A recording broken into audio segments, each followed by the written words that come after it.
ధూమపానం చేస్తే ఊపిరితిత్తులు పాడైపోతాయని తెలీదా?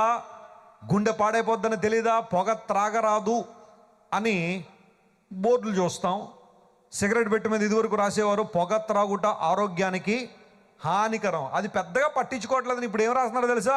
పొగ త్రాగితే చచ్చిపోతావు అని రాస్తున్నారు దాని మీద. Smoking kills.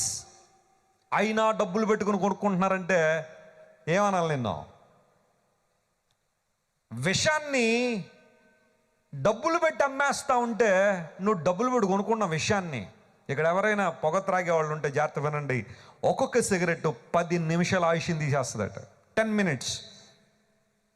దేవుడు నీకు ఇచ్చిన ఆయుష్లో 10 నిమిషాలు పోద్ది ఒక్క సిగరెట్. మరి ఇప్పటిదాకా ఎన్ని దాకా ఇంటికి వెళ్ళి లెక్కెట్టుకున్నాను, క్యాలిక్యులేటర్ ఏమైనా ఉంటే, లేకపోతే ఫోన్లో కూడా ఉంది ఎంత ఆయుష్ పోయింది. ఇప్పుడు నేను అడుగుతాను, ఆ ఆయుష్ను ఎన్ని డబ్బులు పెడితే కొనుక్కు తీసుకొస్తావు చెప్పు.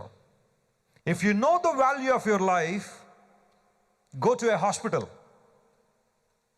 ఒక హాస్పిటల్ దగ్గరికి వెళ్ళండి. అక్కడ మనుషుల తాపత్రయం, బ్రతకడానికి మనుషుల తాపత్రయం. గుండె ఆపరేషన్ చేయించుకునే వాళ్ళు, ఊపిరితిత్తుల ఆపరేషన్ చేయించుకునే వాళ్ళు, కిడ్నీ ఆపరేషన్ చేయించుకునే వాళ్ళు ఆరోగ్యం కోసం ఎంత విలవల్లాడిపోతారో హాస్పిటల్కి వెళ్తే మనకు అర్థమవుతుంది. డబ్బు సంచులు, సూట్ కేసులు పట్టుకుని రెడీగా ఉన్నారో, ఎంత డబ్బైనా పర్లేదు బతికించండి అని.